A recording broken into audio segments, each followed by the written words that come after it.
ये कहानी एक सुंदर जंगल की है जहाँ एक गाय और एक बाघ रहते थे। ये बात अजीब थी कि दोनों अलग अलग प्रजाति के होते हुए भी सबसे अच्छे दोस्त बन गए थे। लेकिन उनकी दोस्ती में एक गहरा भावनात्मक रिश्ता था जो हर किसी के दिल को छू जाता था। जंगल के एक कोने में एक नन्ही गाय जिसका नाम गंगा था रहती थी।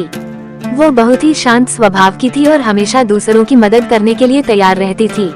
लेकिन जंगल में उसकी कोई सच्ची दोस्ती नहीं थी क्योंकि सभी जानवर उसे कमजोर समझते थे। दूसरी ओर उसी जंगल में एक बाघ भी रहता था जिसका नाम शेरू था।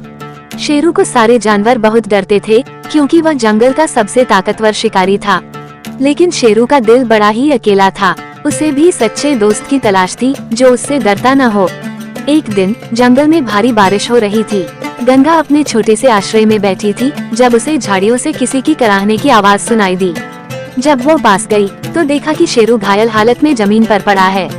गंगा ने बिना किसी डर के शेरू की मदद की और उसे अपने आश्रय में ले गई। गंगा ने शेरू का ध्यान रखा, उसे घावों पर जड़ी बूटी लगाई और उसे आराम करने के लिए जगह दी। धीरे धीरे शेरू ठीक हो गया। गंगा की देखभाल और प्यार ने शेरू का दिल बदल दिया। अब वो गंगा का सबसे अच्छा दोस्त बन गया। दोनों साथ में जंगल में घूमते, बातें करते और एक दूसरे का साथ निभाते। लेकिन एक दिन जंगल में अकाल पड़ गया। सभी जानवरों को खाने के लिए मुश्किल हो रही थी। शेरू का शिकारी स्वभाव वापस आ रहा था, पर वो गंगा से किया वादा नहीं भूल सकता था कि वो उसे या किसी भी कमजोर जानवर को नुकसान नहीं पहुंचाएगा। शेरू ने भूख सहते हुए भी गंगा की रक्षा की। गंगा ने भी अपने हिस्से का भोजन शेरू के साथ साझा किया। दोनों एक दूसरे के बिना नहीं रह सकते थे। ये दोस्ती अब सिर्फ साथ घूमने तक सीमित नहीं थी, बल्कि दोनों एक दूसरे के लिए कुछ भी कर सकते थे। एक दिन जंगल के सभी जानवर इस अनोखी दोस्ती को देखकर हैरान रह गए। शेरू, जो कभी सबसे बड़ा शिकारी था, अब गंगा के साथ हर समय रहता था। उसने अब शिकार करना भी छोड़ दिया था। दोनों की यह अनोखी दोस्ती सभी के दिलों को छू गई थी। ये कहानी हमें सिखाती है कि सच्ची दोस्ती किसी भी बंधन को पार कर सकती है। चाहे कोई कितना भी ताकतवर हो या कितना भी कमजोर, सच्चे रिश्ते में प्रेम और विश्वास ही सबसे बड़ा बल होता है। समाप्त। गंगा और शेरू की दोस्ती के बारे में सुनकर जंगल के बाकी जानवरों को भी विश्वास नहीं हो रहा था। कईयों ने सोचा कि ये बस समय की बात है जब शेरू अपनी प्रकृति पर लौट आएगा और गंगा को नुकसान पहुंचाएगा। लेकिन गंगा शेरू पर पूरी तरह से भरोसा करती थी। एक दिन जंगल में शिकारी आए। वे जानवरों को पकड़कर ले जाने के लिए जाल बिछा रहे थे। गंगा और शेरू दोनों उस समय जंगल के किनारे पर थे। अचानक गंगा शिकारी के जाल में फंस गई। उसने जोर जोर से आवाज लगाई, लेकिन कोई और जानवर उसकी मदद के लिए नहीं आया। शिकारी उसे ले जाने के लिए पास आ रहे थे। तभी शेरू की नजर गंगा पर पड़ी। वो तुरंत अपनी पूरी ताकत के साथ दौड़ा और गंगा के सामने खड़ा हो गया।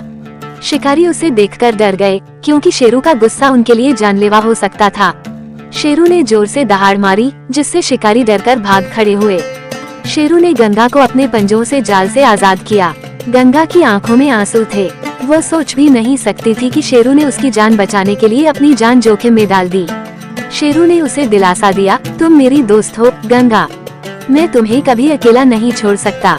इस घटना के बाद पूरे जंगल में शेरू और गंगा की दोस्ती की मिसाल दी जाने लगी। जानवर अब समझ चुके थे कि सच्ची दोस्ती का मतलब सिर्फ ताकतवर होना नहीं, बल्कि एक दूसरे की मदद करना और हर हाल में साथ देना होता है। गंगा और शेरू ने मिलकर जंगल को और भी शांतिपूर्ण बनाया। शेरू ने बाकी जानवरों से भी दोस्ती करना शुरू कर दी और अब उसे शिकारी बाघ के रूप में नहीं, बल्कि एक नायक के रूप में देखा जाने लगा। गंगा भी अब अकेली नहीं थी।